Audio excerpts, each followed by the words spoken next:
Hello, everyone out there in podcast world. I hope you're having a wonderful day. You are listening to or watching Service Business Mastery Podcast. I'm one of your hosts, Tersh Blissett, sitting virtually next to my co-host, Joshua Crouch. And today we're going to talk about some things that are massively impacting the HVAC industry. I'd say it's probably impacting other industries as well. But Chris Forth, we actually had a podcast episode. We recorded it at AHRI Expo in January, February. But it took a lot to edit it because it was really loud where we recorded it. It was loud. It was so loud. Even the edited version of it was loud, but it was released a couple weeks ago. And if you haven't checked out that episode, check it out. That episode was like an intro to DOE 2023, but that was almost eight months ago at this point, which we're going to go over some stuff today with Chris that even as recently as last week, meaning the first week of October, stuff has changed, which is going to be important for you guys that are running HVAC businesses to know. Yeah, we're going to talk a little bit about the 25C tax credit and the home rebates as well. He just did a 2-hour podcast with that. So buckle up. You're ready to ride for about a couple, 3 hours here with Chris. No, I'm just kidding. But you really could talk for hours because I know we always talk to people before these shows, and we were talking to Chris, and I'm like, whoa. And Tersh kept asking questions because this stuff's super interesting, and it's coming. It's in 2.5 months where this is going to be, it's coming real soon here. And I'm like, hang on, stop. We got to get this recorded so that way people can actually get value from it. But Chris got a lot of information. If you guys are watching the live, ask your questions, bring them to him. Obviously, some specifics you won't be able to get into, but he's actually in Washington, D.C. right now, learning and fighting this stuff on behalf of his company and others like it. He's going to have up-to-date information for us. Really quick, I want to say Chris he's the Vice President of Regulatory and Codes and Environmental Affairs for Ducted Systems Division of Johnson Control. And as soon as I started talking, all of a sudden, I needed to get a drink. I was like, regret that must be a two-sided business card. Got to be, or small print. But we had a great time. We've always had a great time talking to Chris, and he's so easy to talk to, and he's full of knowledge. So this is going to be a great conversation. So if you have any questions, please don't hesitate to ask. If you're listening to the edited version of this, the released version on the podcast catchers, if you have any questions, don't hesitate to reach out to Chris, his team, or us. We will reach out to the right people and get those questions answered for you. So with that being said, let's get started with today's episode. Are you looking for valuable business advice to reach that 7-figure revenue mark? Do you want actionable tips to properly navigate through every business challenge you encounter along the way? Let Tersh Blissett and Josh Crouch be your guide in getting you to the top here at Service Business Mastery. Tune in as they sit down with world-renowned authors in business, leadership, and personal growth who share valuable insights about management, marketing, pricing, human resources, and so much more. Let their nuggets of wisdom goals guide you in owning a thriving, profitable, and ever-growing business. Here are your hosts, Tersh and Josh.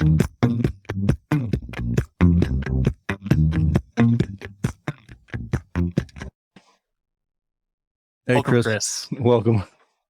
Thank you, guys. Good to see you, Josh and Tersh, again. It's been a few months. It has been, and I'm sure it's been a wild ride for you, just like it has for us as contractors.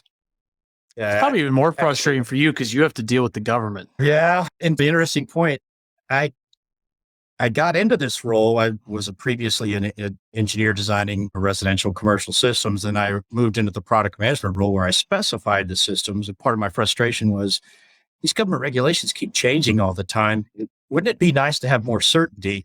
Mm-hmm. And that's how things evolved into the role I am today. You spoke your role into existence. Right. What exactly is it that you do? Because you're in DC right now, obviously dealing with all of this D2023. Yeah, what we try to do is proactively engage on the regulation, right? For so long, our industry in general, not just my company, we were reacting to regulations from DOE, from EPA, from California, right? And we, it's pretty simple math to figure out, hey, if we could affect these when they're in the incubation period, it'd be a lot less expensive and a lot less hard on the contractor, because a lot of the regulators writing these rules, they're not in business, right? They don't know the HVAC market. They don't know how the equipment operates. They don't know how the market works. They work for the so They, exactly. Yeah. Trying to be nice about that. But yeah, they're not really familiar with the products and the markets and the people that they regulate. So I've evolved into this role basically to help influence those early on. And what I do is I work at the federal level, the state level, sometimes international. Right now, I got a challenge in Canada. Oh, really? Oh, yeah. Canada's not aligned. I don't know if you have any Canadian customers on the call today, but Canada's not aligned with DOE 2023. Yeah. Oh, yeah. We do actually have a lot of Canadian listeners to the show. So that's a very interesting point. Now, how are they going to be affected positively or negatively about all this? Yeah. So their former regulation for the residential side is called Amendment 17 is not finalized. So what it means is the U.S. will convert over to the new metrics on 1/1/2023 with SEER 2 and the new test procedure. And Canada will still be in the old SEER and the old test procedure, at least as it stands now. So we're going to have a border. Well, how does that affect manufacturers then? When are you guys still making old equipment and sending it to Canada because they can buy it there? Or how does it? I mean, so Josh, to answer your first question, how does it affect us? And the broad answer is negatively, right? Yeah. Because manufacturers are simple creatures, right? We like to make few SKUs and high volume. right. We don't like regional standards because the more SKUs and part numbers you have, finished good model numbers, the more parts you have to stock, right? The more lead times you have. And it's just not conducive to basic manufacturing, not just unique to HVAC, right? Any industry, would be automobiles or whatever it might be. So when countries don't align, Canada and the US have always been really good partners, right? They've always lined up, and that's been to the benefit of both countries. So let me ask you this, I'm just going to pick a rough number, not that this is a hard number. If only 10% of your volume, in this case, it's air conditioning, it could be other things, whatever, refrigerators, microwaves, went to a certain market, right? And that market didn't evolve, and you were left as a manufacturer to make the volume now at only 10%. What do you think happens to the cost? Oh, it shoots through the roof or you quit making it. Yeah, exactly. Yeah, right? you have to. And availability. So you may have had 15, 20, 100 of one item. Now maybe you got 2 or 3. So that's an example of where international border, from a trade perspective, alignment is very key, right? And unfortunately, because of the way things evolve with the pandemic and so forth, Canada's not officially in alignment with the US. So when I stop making SEER product for my company, which we've already done in many cases, we can ship what we have left. Or the problem we have with Canada, I don't want to get too much into the weeds here, is Canada doesn't have a mechanism to accept the new SEER 2 product. They don't even know what SEER 2 is because so I quit making the old product, but I can't ship the new product. And all of a sudden it just stops. Exactly. Yeah. That's terrible. That's not good. Like I said in the beginning, it's not good when they don't line up. So now because there's the inherent supply chain issues that we've been dealing with for the past couple of years, if you're in a market that you could potentially not have any equipment at all, is it true to think that you couldn't buy up a year's worth of equipment right now because you may not have it available? Yeah, I mean, we could certainly do that. And there's a little twist on that, Serge, is that the products you could buy a year's worth of, like air conditionings in the north, right? In the north region, because we've got regional standards now, you have to make sure whatever you're buying ahead is a date of manufacture product, not products like in the south part of the US that are date of install. Because if you bought a year's worth, let's say a 14 SEER air conditioners in the south, you'd have to have them installed by the end of the year, 2.5 months from now. So you have to know what you're doing, right? That's part of the DOE 2023, correct? Yeah, it is. Okay, so can you explain, if somebody doesn't know what DOE 2023 or they haven't been paying attention. They hadn't really paid attention because they figured that it was just going to change. There's going to be a lot, I'm sure, that are like, this thing's coming. I don't really know what this is about. And even though you're going to explain it, and I know that you're going to explain it to exactly what it is right now, next week it could change. Yeah. And last week it did, right? Josh mentioned. So at high level, what DOE 2023 is, the federal government, in this case, the Department of Energy, is setting new minimum efficiency standards for the United States. right? In other words, the minimum that I can manufacture as an OEM, right? Johnson Controls is increasing over what it was. And this is applied to residential and commercial. The twist on this is, oh, that's not a big deal. We're going from 13 tier to 14 tier, right? You guys know back in 2015, the Department of Energy created regions, federal DOE regions. They created a North region, a South region or Southeast, and a Southwest. That adds complication, right? Yeah. And they created two unique requirements for air conditioners in the South, Southeast and Southwest, called date of installation requirements.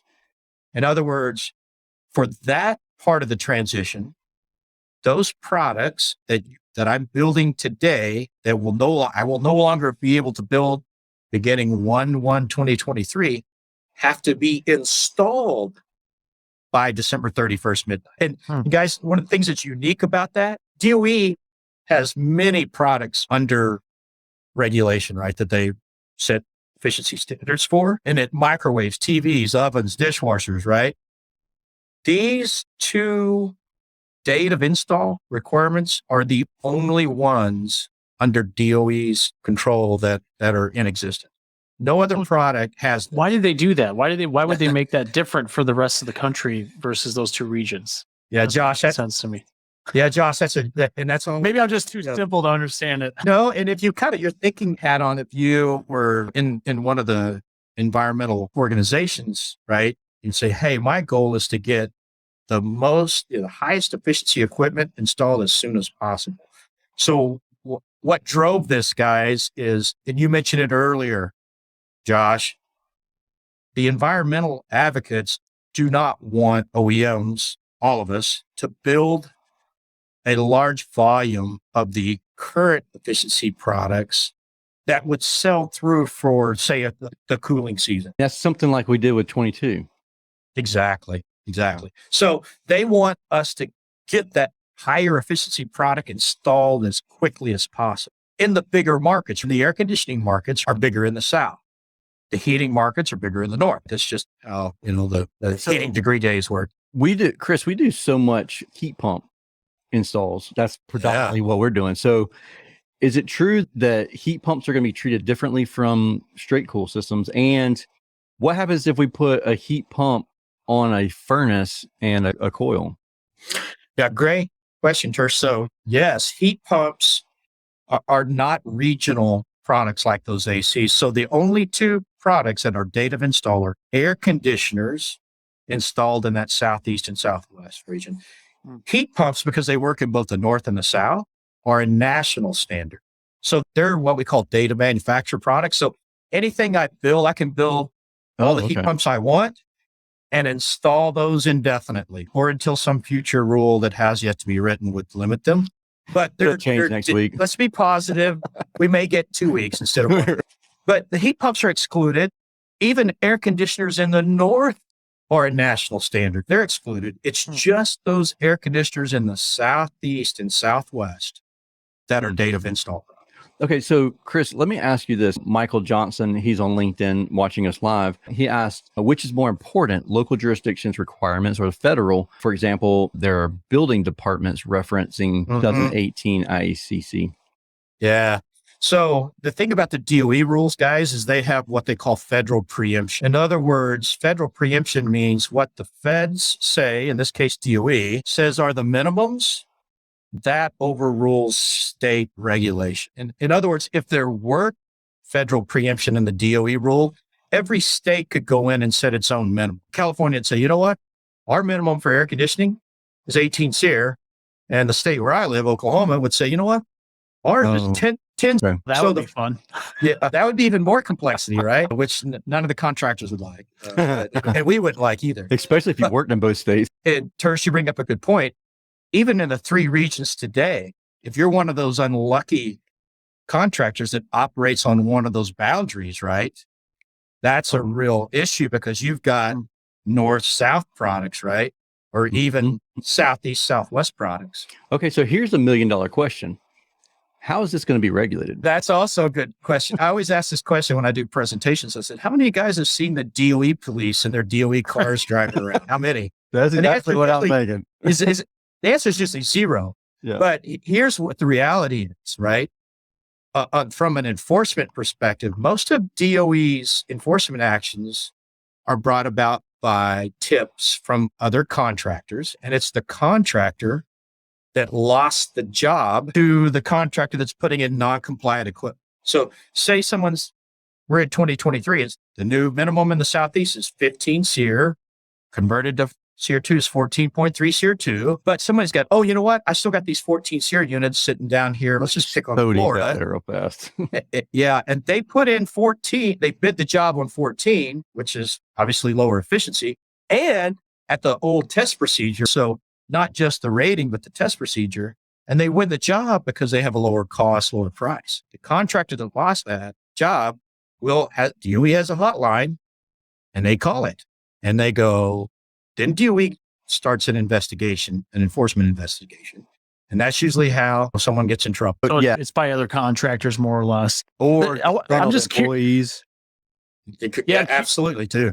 Yeah. I'm curious with all the technology we have today, there's not a database because warranty registration, stuff like that, where serial numbers get added in there, which can have a big database where it could be more refined that way. So that way the people that are trying to cheat the system and do things like that. So we're going to have AHRI numbers, matching numbers for every, you have to have them for the system installs. Is that correct? No, it depends on the application. So if you want a tax credit, right? Like we get so that's the requirement for the tax credit side. Yeah, you have to have an AHRI match. And in the regional enforcement standards we talked about with this DOE 2023, right? The energy guide label, we call it the yellow hang tag, right? We have it on our air conditioners and furnaces. You see it on microwaves, TVs, other consumer products. The one that's always painted, you never take it off. Yeah, that's the enforcement mechanism. But if you have an application, let's just pick a 10-year-old system, a split system. The outdoor unit's exposed.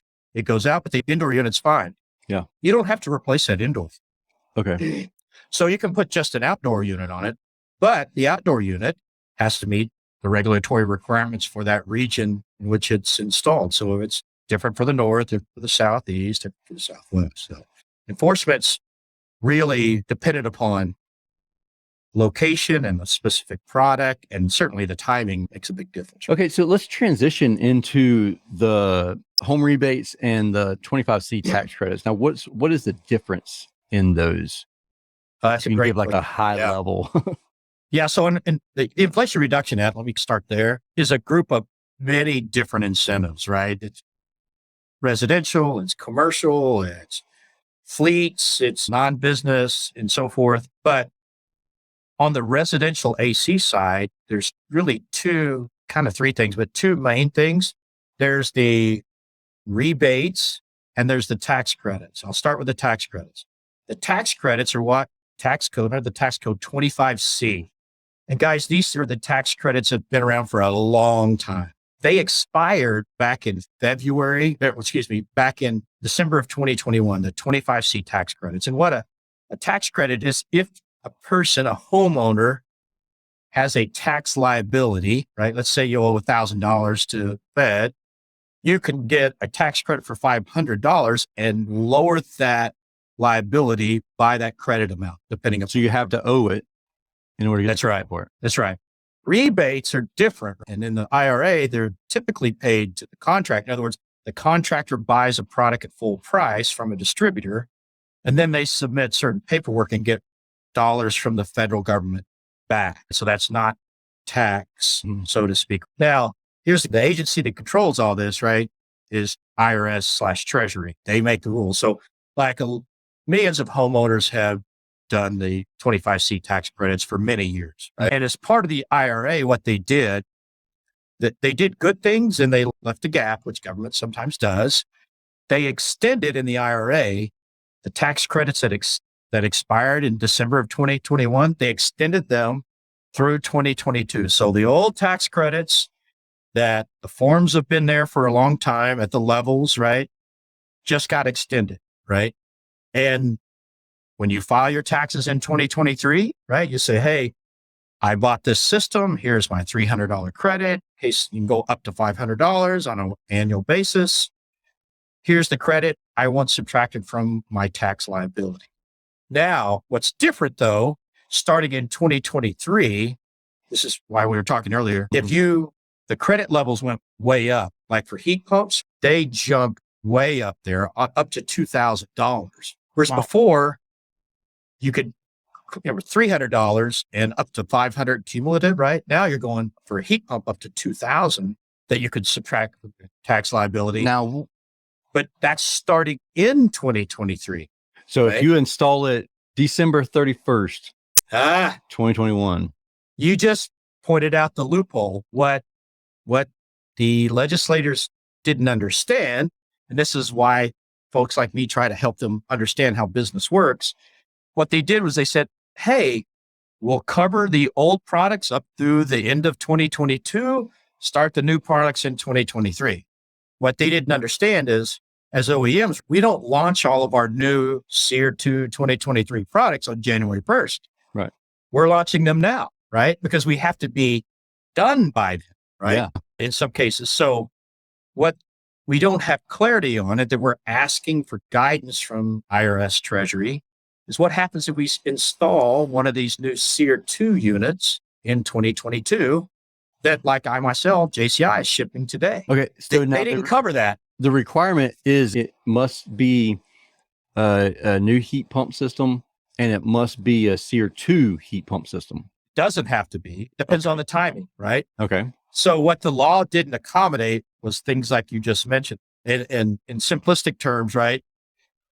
If you want the higher tax credits, you have to wait till 2023 to install, right? If you have an emergency replacement, which a lot of people do, that's why Sure. most people get new systems. You can't wait until January 1. You get the old tax credits. The issue is you say, hey, I want to buy this new high efficiency unit now. It's available, but it's 2022.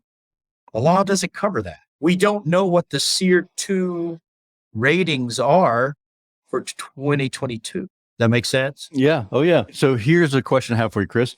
Yeah. What happens if you're like some of my clients where we might install it in 2022, like this month, and they might Yeah. not pay File for it until 2023. Put me on some AR and just wait to pay me. And Yeah, I'll just put it this way. It's whatever that defined install date is on your tax form. So when you submit these to the IRS, you have to put a date. There's a specific form, has a date on it. That's what determines the quote install date, right? gotcha. Yeah, there's going to be a lot of January 1st install dates. Exactly what I was thinking. How many of my customers are gonna be like, can you Even though nobody works on Oh, January 1st, there's going to be a lot of Yeah. January 1st install change the dates. date on But the in- caveat, right? The other caveat is it needs to be January 1st with a SEER 2, right? So that makes sure it's a SEER 2 because the qualifications are, because remember, when the regulators wrote this, they didn't understand. They just assumed that all the OEMs like JCI would just magically big bang on January 1st start shipping SEER 2. They didn't understand just to bandwidth issues, we would all start shipping. Now that's even with They do. heat pumps, it has to be SEER 2. Yes. Okay. Yep. Now, is there still going to be is there a credit if it's not SEER 2? Like, Yeah, there is if it's installed in 2022. okay. So another gap is what's the rebate if you install a SEER Yeah. product Yeah. in 23? Exactly. That's what I was Yeah. thinking. Okay. So Right. they haven't said. No, now, because- what's this? Yeah. So I was what going to is, say, just remember some of those products are data manufactured, yeah. which we don't have to install by the end of the year. Well, this is why it's important. This is why when we remembered our conversation from AHR, Tersh and I wanted to get you back on here because Mhm. there are so many things that the everyday contractor who's just worried about filling his job board, keeping Right. the techs busy, Right. trying to keep up with legislative changes. And you were telling us before we got on here that some of the guidance that literally came out like a week ago, and it contradicts stuff that was said months ago. Yeah. And the stuff Well- just seems to keep changing. Chris, what's this $8,000 thing that we keep hearing about? Yeah. So that's a great question, Terry. So what it is, it's part of the rebates, right? So this is rebates, not the tax credit. So This is rebates the contractor would get back. And it's what it is. It's rebates for using certain equipment. And here's the challenge with the high efficiency electric home rebate. That's the acronym, is part of, it's a subset of the Inflation Reduction Act, is that each state gets to determine how to allocate that. So there'll be some federal guidelines that each state, and by the way, the U.S. territories apply. Okay. That they say, okay, federal government's going to allocate a certain amount of funds to each state, Alabama to Alaska. We're going to cross our fingers that they're going to manage this money correctly. Yeah. And so the individual states will determine based on the federal guidelines how it's doled out. Now, the $8,000, Tersh, that's up to, and it's based on the adjusted median income. Okay. And then who decides that number? The federal government and the state. So the states will say, okay, the AMI is a federal established number. It's there, right? The states can say, here's what qualifies and here what doesn't. So I'll give you an example where it's being debated. They may say, you know what, for lowing, a lot of the tax dollars, and this is positive, are going to go to low and middle income folks, right? The $8,000 only applies to those with households that have less than 80% of the AMI, adjusted median income. So if you're 79% of whatever the adjusted median income, it's for your area.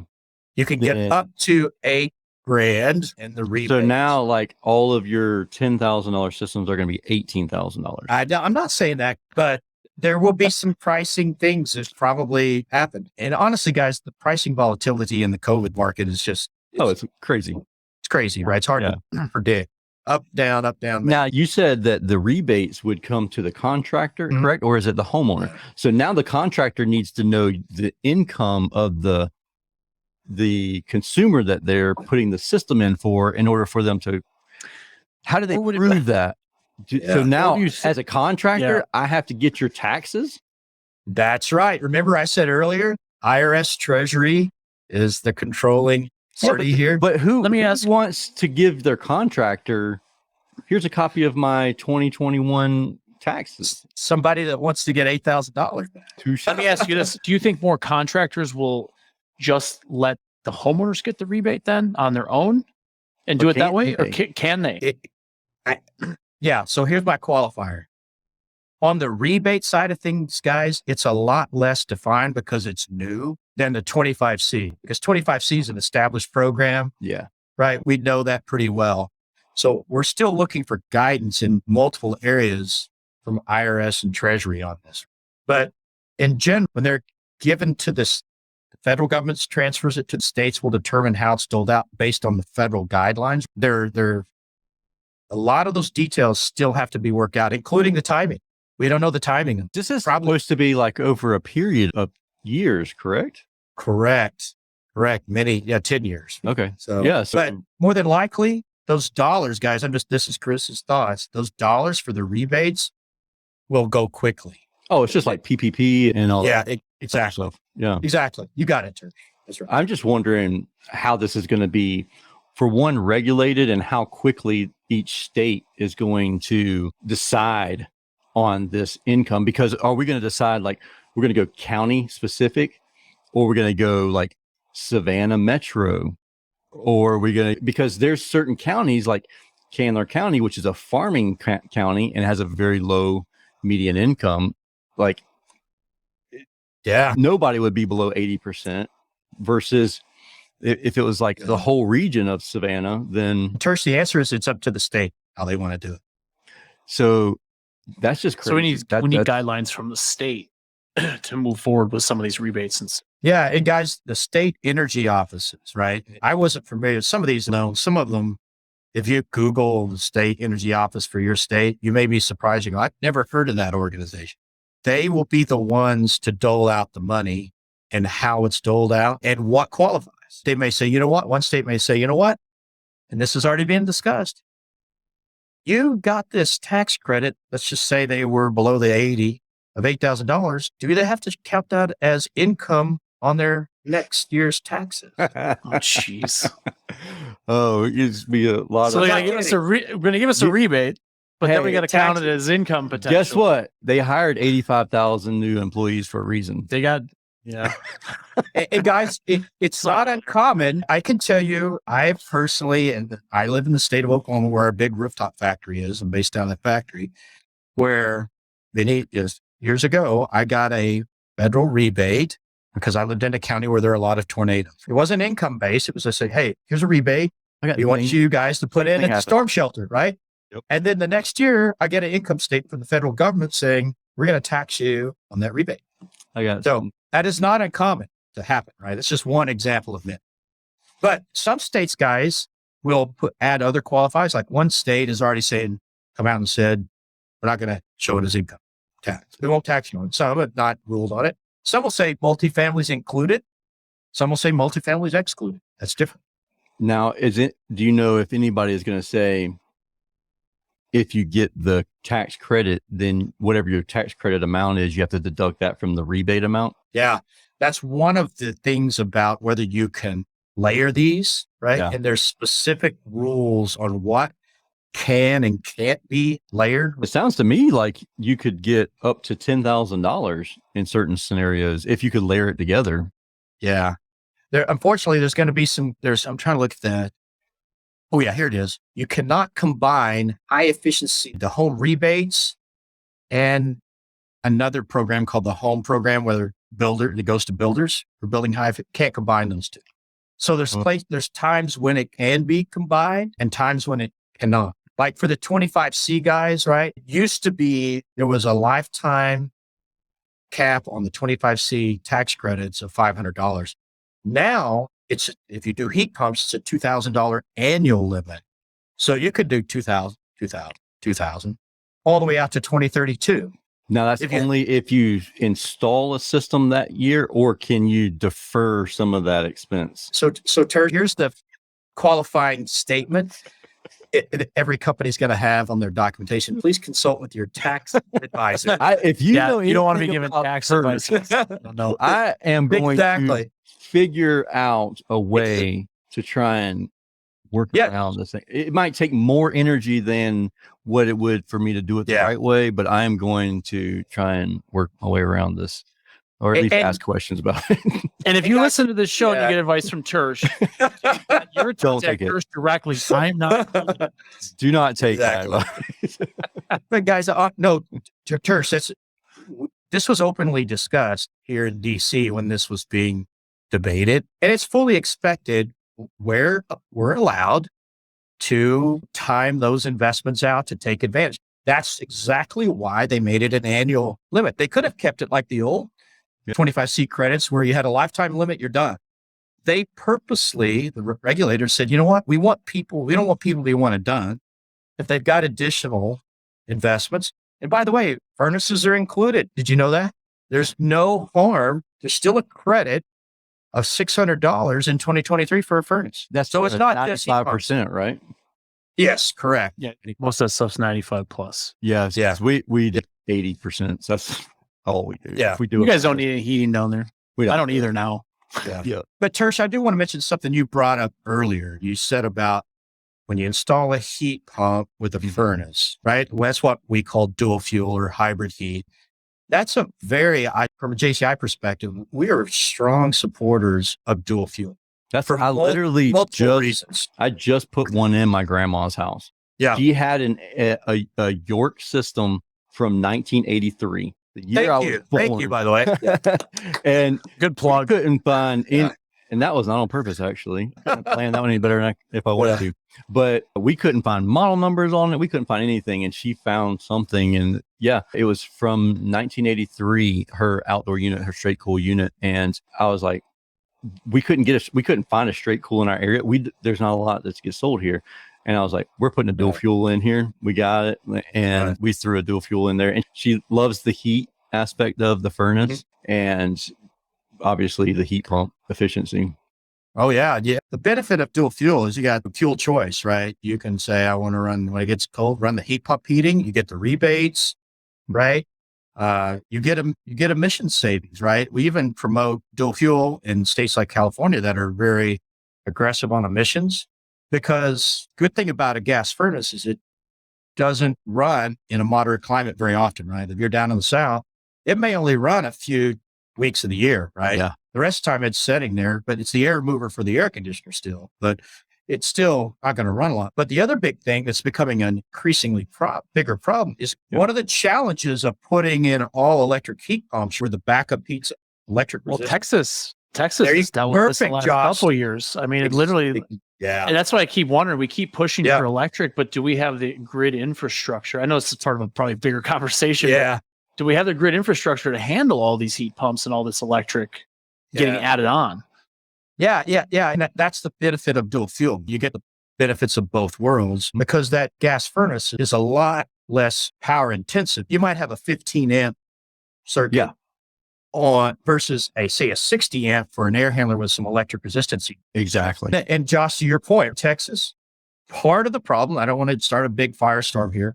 Part of the problem with the Texas issue was when all that backup electric heat from the heat pumps kicked on in Texas, that contributed to the grid going down. So notice I chose my words very carefully there.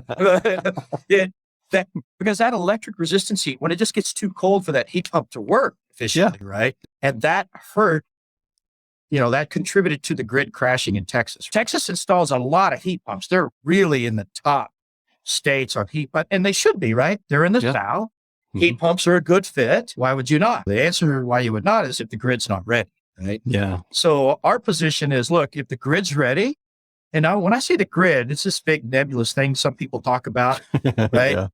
The grid, what I mean is the grid capacity like at the home or business, right?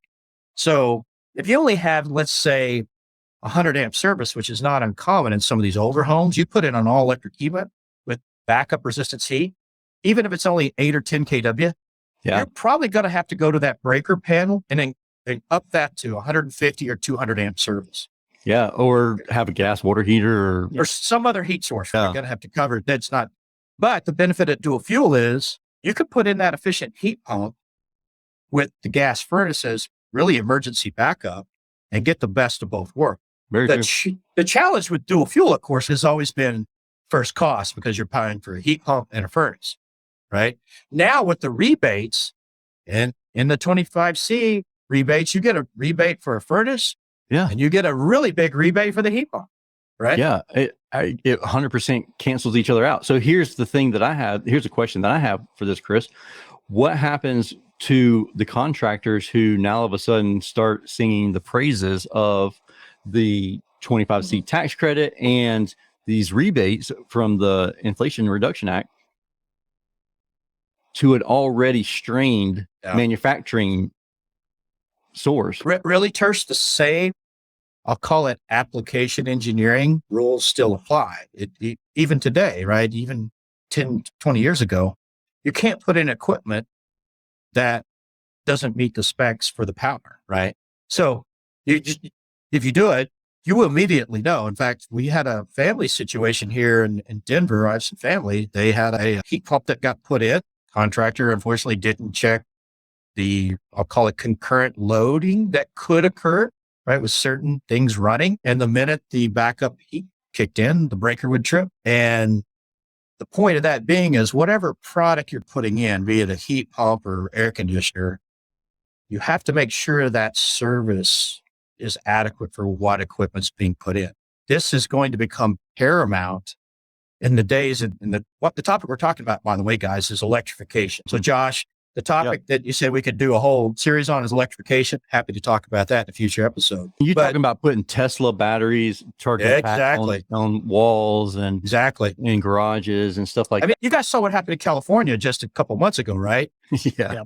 California put out and said, guys, please don't charge your car or don't run your air conditioner. Pick one. Don't do both. So grid, here's the statement. The grid is the prerequisite to electrification. That's the prerequisite. That's just science. If the capacity is not there and you overload it, bad things are going to happen. Okay. So Chris, here's I guess my point on the question I was asking is, will the manufacturers be able to keep up with this if we start going ham on selling these systems? Because now all of a sudden they're $8,000 cheaper than what they were December 31st. And so all of a sudden it's easy to sell systems, but now the systems aren't there. Plus, we have to be very cautious and keep in mind that they must match in order to get the rebate. It must be an AHRI number system, match system in order to get that rebate. Now, who's going to give those AHRI numbers? Because Lord knows that is the most difficult website I have ever navigated my entire life. And then who's going to police that? Yeah. Yeah. Tersh, you hit on a long-standing issue. This is not a new issue. As the IRA is only going to compound some of these challenges. The system we have today, if you want the credit, right, you got to give the form to the IRS. That's just how it is, right? Always been that way and probably will be that way for a long time. Are the things they can do to make the AHRI database easier? Yes. And we've got some tools of our own. Just to be fair to the other OEMs, they've got some of their own tools that they will actually put some of the matches on their own website that are a little easier to find. They attach them to some of the product literature. I had one where they were like, this is a matching system. My TM said, this is a matching system. And I was like, I need an AHR number. And he was like, here's the website. I was like, no, here's the website. You can you do it. You give me the information. I spent about 30 minutes to 3 hours on that website. And I was like, that site, Lance, this is for the birds right now. Yeah.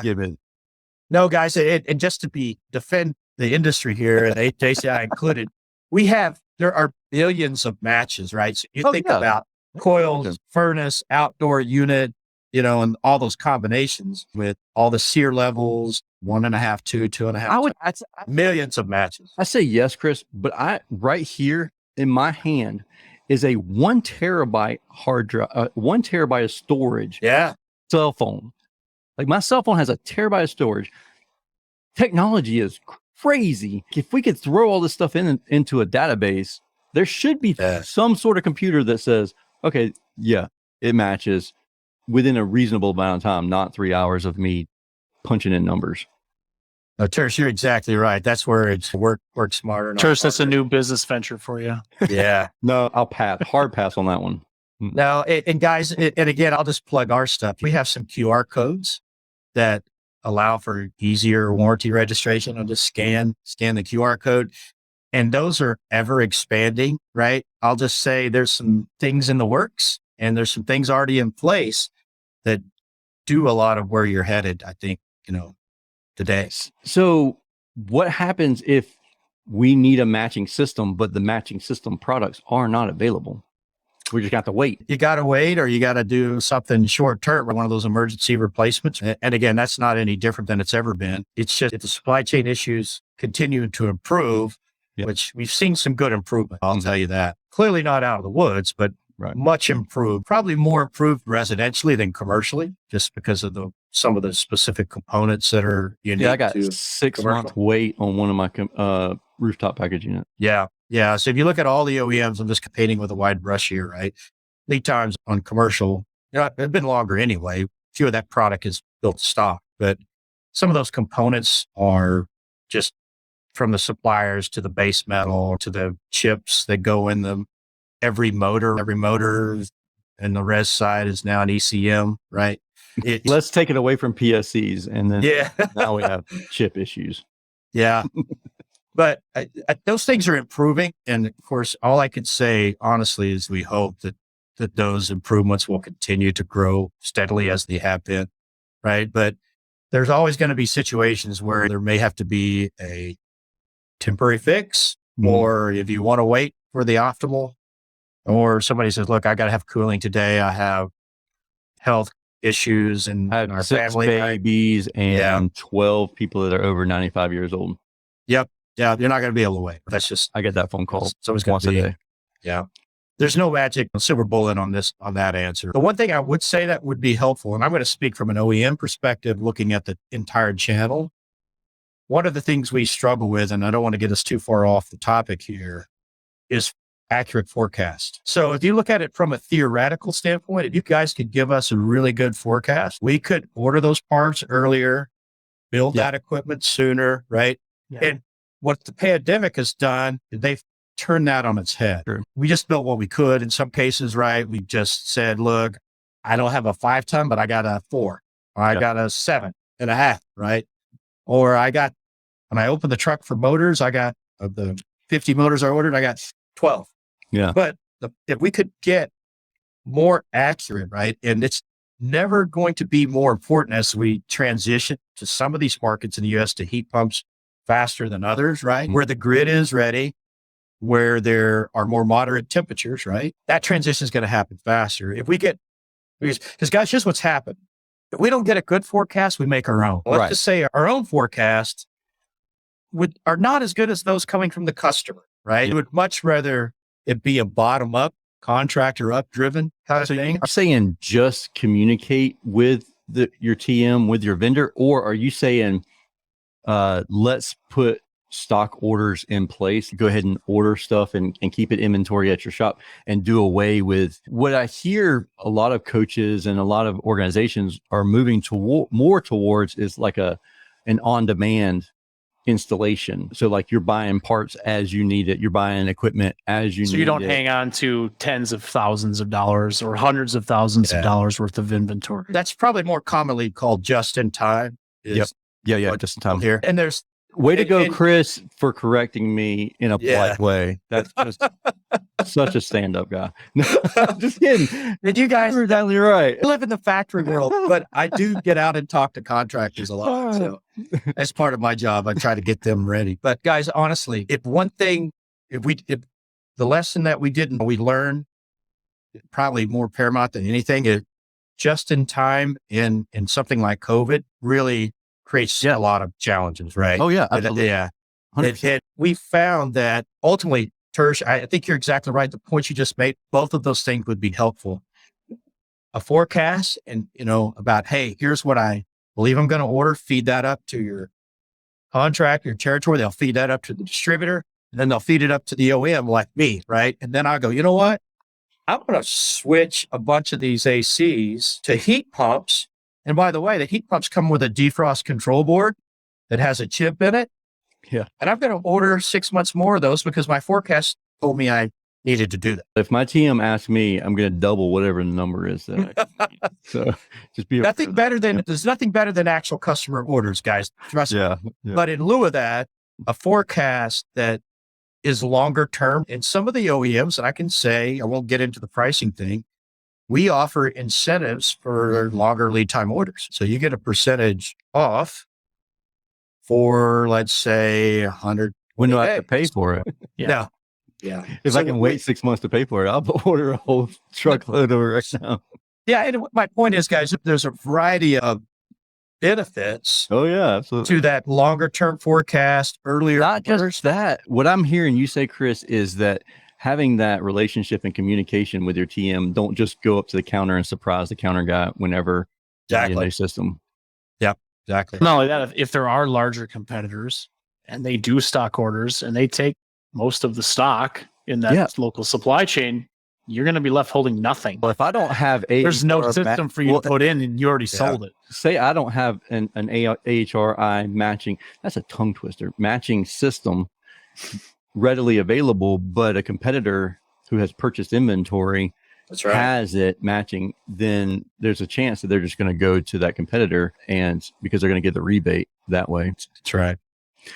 Chris, Matt, I really appreciate we're coming up on an hour. I can't believe it's already been an hour. I know. But time is flowing, guys. It has. We've talked about so much stuff here. If people want to learn more about what Johnson Controls JCI can do for them and would like to just learn more about you and everything, what's the best place? Where's the best place for us to send them?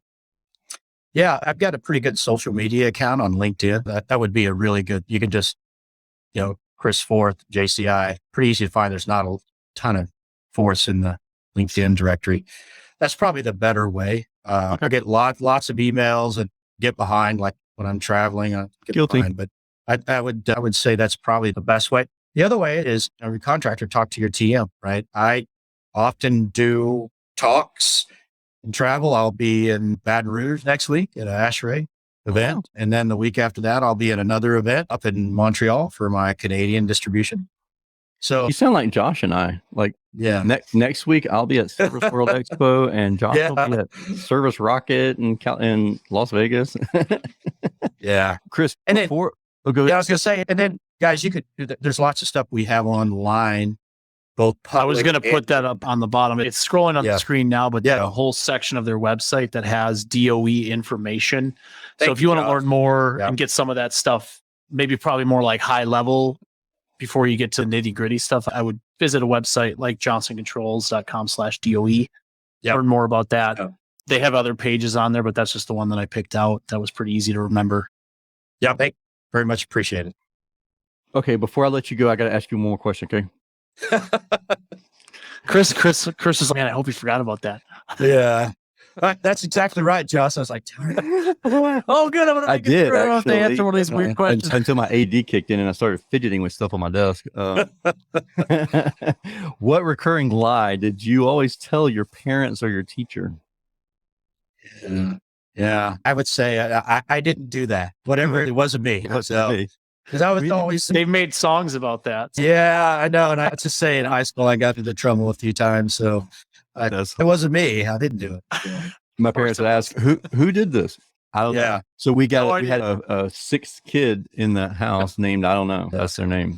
Mine would definitely be that I completed my homework, Yeah. because I had never completed my homework ever. I don't know how I graduated. What about you, Josh? It would have been, it wasn't me. Or Wasn't it me. was her, my sister. Yeah. Yeah. Chris, I really appreciate it. I really appreciate you hanging out with us. You're in Washington, D.C. doing a lot more important things than what just talking to these good looking guys on a podcast. But we really appreciate you spending some time with us. Hey guys, it's really been enjoyable and always helpful if we can get good communication, as you mentioned, Tersh, down into the channel. That's part of my role is communication, right, on these regulatory changes. And so glad to come on and talk. Cool. I look forward to seeing you at AHR. Look forward to seeing you. See ya. Bye.